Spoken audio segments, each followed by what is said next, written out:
Welcome to Farm Talk Friday. It is December 30th, 2022. This is the last Farm Talk Friday of 2022.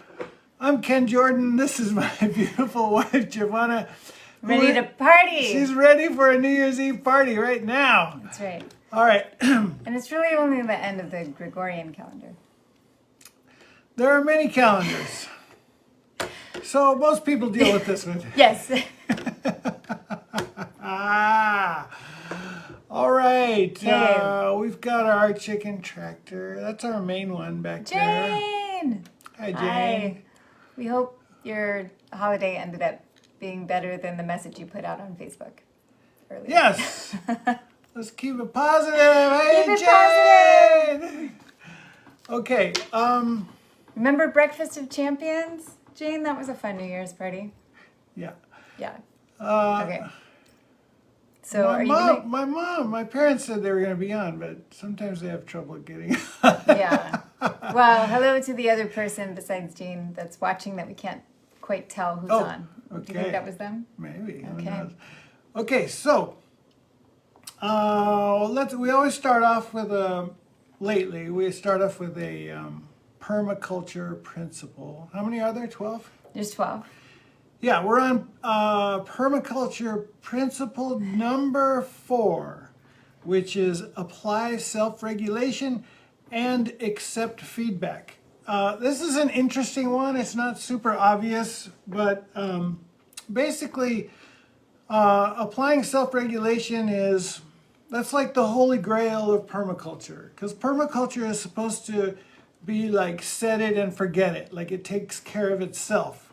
You get it all set up perfectly, and you're discouraging predators and animals from coming and taking your food on the outside. Everything has perfect shade and watering, and everything is growing and being harvested perfectly with no real effort if it's going correctly. Well, there's a lot of effort to set it up that way. Now, but eventually. Listen, a lot of people say it's impossible to get it going that perfectly, but it's what you strive for. Okay, so, accepting feedback is not just feedback from like criticism of how you're doing, but you want feedback from local area farmers. It doesn't matter what somebody's doing in Idaho or Zimbabwe, unless you live in Idaho or Zimbabwe. So you want to hear feedback from people around you. And but another type of important feedback is the feedback you get from your farm, from what you're trying to grow.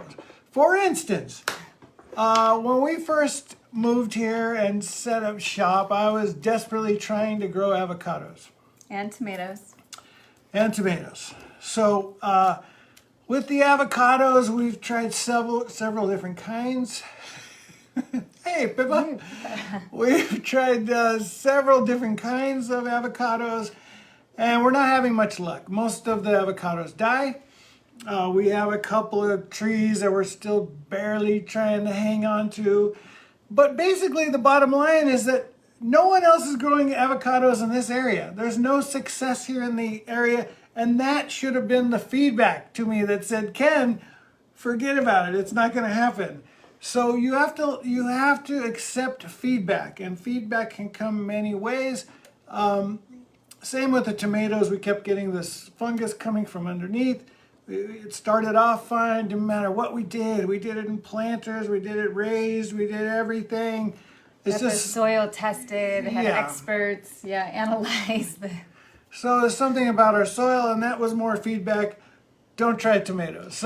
And it wasn't just our soil. Honey told us. She's like, you guys aren't going to be able to do tomatoes. I'm just telling you now. And she was right. You were right, honey. Okay, so now as far as the success story goes, like our katuk. Katuk is this wonderful leafy bush that acts kind of like a lettuce and kind of like a spinach. It's got a nutty flavor. It's high in protein. It's wonderful.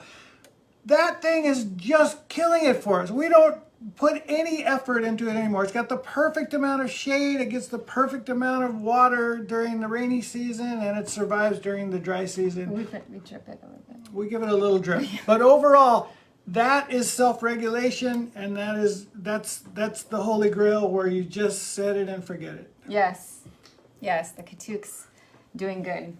And we've propagated it. It's really easy to propagate. You just cut it and stick it in the ground, at least here, right? If you're in Mexico, it might not work exactly like that, but here it works like that. And we don't have drip on all of those spots, and those are still kind of thriving. We'll find out in May. But like our original Katuq that we put in, that we do make sure has a little bit of water, that, like Ken is saying, it's thriving. It's like a wall of Katuq. It's amazing. Unfortunately, you can't eat it in large quantities. I don't know what that quantity is, but they powdered it in Indonesia or something. Yeah, and then it became this diet fad, and then people were dying because it makes you stop breathing if you have like way too much of it. But that's one small sample that we don't know really. Anyway, Katuq is awesome. Peter, great to see you. Hey, and Caroline, Peter. happy birthday again. Caroline, yes. Okay. We are without help for about another 2 weeks. Yeah. So we're here for a couple of weeks doing everything ourselves, which is really great for us. It's good for feedback from the land. We get to deal with the chickens all day. And this is just the start of the dry season, so we're setting up the drip lines. I'm repairing our drip line like crazy. I'm getting good at that. Yes, great job, honey. And so it's getting us more in touch with our little tiny micro farm, which is wonderful. Yes. And do you want to tell everyone what happened yesterday with the chickens?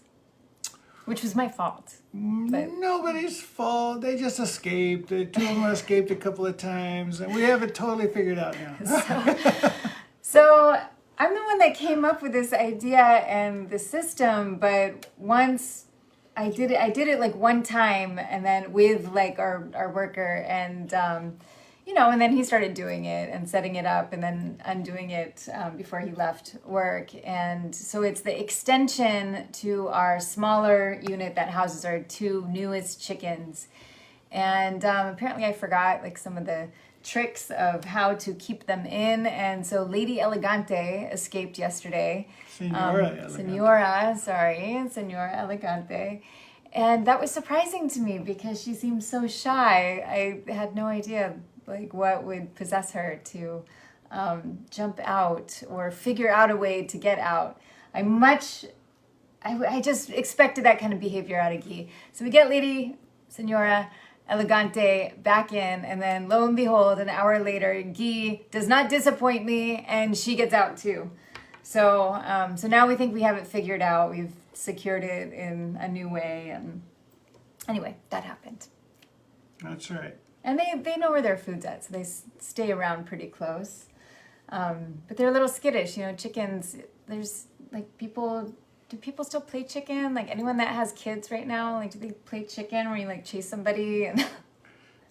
Or is that when you're like trying to... Cars coming together and the chicken pulls away. Yeah. It was in Rebel Without a Cause, I think. Oh, yeah. Well, I'm not talking about that. I'm talking about, like, you're trying to chase someone. Or is that, like boys trying to beat up somebody, and they're like, what are you, chicken? And then, the wily person is, I don't know. Anyway, but they're like that. Like, you understand sometimes, like, why, like, these phrases, like, where does that come from? And here they are, these little beings with no arms, and they're super, like, jumpy, and you go to try and grab them, and they dart past you, and, like, it's impossible. You need, like, 4 people to catch a chicken. So anyway, but if they trust you enough, you can put out their food, and you can, like open a door and kind of walk, and they'll like be walking faster, and they'll eventually go back in because they want their food. And I'm not even sure they want to escape sometimes. Like they just happen to find themselves outside of their normal boundary, kind of like the cows that we see. Like, I don't know if they're like, yeah, I really want to get out of here, or they just somehow get out of the barbed wire, and then they're like, where am I? And I do feel like sometimes they're confused when they see the rest of everyone behind the fence and like they don't even know how they got out of the fence. It's very troubling for me. Very interesting. Yeah, is it interesting? I don't know. Oh, good to see you. We haven't seen you in a while on here. So anyway, in more news, well, I guess Ken won't be too surprised. We probably lost another avocado tree. Yes, consistency. Yeah. So we have two that are still doing really well, actually. So we need positive thoughts and words for our last two. And maybe we just need to find the right spot. So I think the other spot, avocados like water, but I don't think they like being drowned in water. And it was just such a rainy season. It really affected, I think, more trees, which I'm going to actually list. So hopefully this doesn't become a RAP list, but it might. So definitely the avocado, because I've seen this before where like all the leaves go down and shrivel and turn brown. And that's when, at least we know here, they're done. They're done. They've given up. It's over. So I'm pretty sure that avocado's out. I'm going to give it a little bit more time, but every single leaf did that. Our Malinche, which usually doesn't really need water, and so this would be the problem, right? If you get too much water, it probably just got drowned out, and I'm not really, I've seen a few leaves, so I'm going to prune it significantly, and then we'll see what happens. But they're like a drought tolerant, like I don't even need to put drip on it during the summer. That's how amazing they are. And that's why they can be so affected by water, apparently. And I think what was happening is there was like an underground river formed right, unfortunately, underneath that Malinche tree. I was watching the water as as we would get these downpours and really observe like what was happening with it, because I noticed that it wasn't doing well a few months ago. Our breadfruit tree, our original breadfruit tree, just doesn't look good. No. And our two star fruits. And so the star fruits I've just seen, so I had this RAP list and I was going to read it while we were in Pacifica last Friday. And I'm glad I didn't, because the star fruit actually have good news. I do see leaves coming out, so that's good. The breadfruit, I don't know, still looks a little struggly. We're gonna top it. It needed to be topped anyway. But I'm going to be rooting for that. Please pray for our trees. Pray to the flying spaghetti monster. Yes, this was a Christmas present that I gave to Ken. Yes. You can look that up if you don't know what that is. Hello, John Ryan. And and then a Saragundi tree that was over. It's a medicinal tree. It helps with like fungus and... It was just kind of ugly. We have lots of them, and I'm not into like killing trees unless they need to go down because they're dangerous. But I should preface it with this. Like it had like this old scraggly part, and it was like still that part, kind of alive, but it didn't look very good. But out of the trunk, there was like a really healthy sprout. And so we cut it down to that point, so that healthy sprout will become the new tree. So I'll have an update on that later in a few months. And then the final thing I have to report, besides, doing the leaves out here, there's lots of leaves everywhere. All the kais, the roads need to be clean, so that's going to be my work the next few days. But the portal is open. The portal. The portal. What is it? Well, yes. Very specifically in this case, it is the Yoni garden is now kind of complete, and I've already made an announcement to our little community. And the intention behind the Yoni portal, it will accept all adults. It's not really meant for children so much, although some children is fine, just not lots of them bouncing. Might not be completely safe down there. Single adults going down to meditate so they can enter the womb and rebirth themselves after a meditation. That little space is now open, and Ken and I tried it out last night together, and I was just waiting for, it's actually kind of like a children's princess, mosquito net with like glow in the dark stars. But we needed something like that for Ken. Otherwise, he would never be able to crawl into the portal. So Because of mosquitoes. yeah, because of mosquitoes. And how was the last night? It was great. Yeah. It was great. It was a clear night, lots of stars. So it was wonderful. Yeah, and then we had the fake stars too. Yeah. Yeah. Yay. Okay. Well, that's our update. That's it for So- 2022. Yeah, that's right. And then Ken did made the YouTube channel of all the Farm Talk Fridays. Yes, if you ever want to check out any and all of past Farm Talk Fridays, it's now up Now on you can. YouTube, and I'm going to post it, of course, somewhere here. Yes. I have before, but I'll do it again. Yeah. So, anyway, yeah, just quickly to answer John Ryan. Yeah, Ken had fun. The event in San Francisco was very sweet, and what a cool setup that temple is, like with their visuals on the ceiling, and it was really good. Loved it. Yeah, and thanks to Satsi for doing visuals. And Julian. And everyone, that took part in that. Julian Reyes is just a champ. He and he has a hand in permaculture, and I forgot.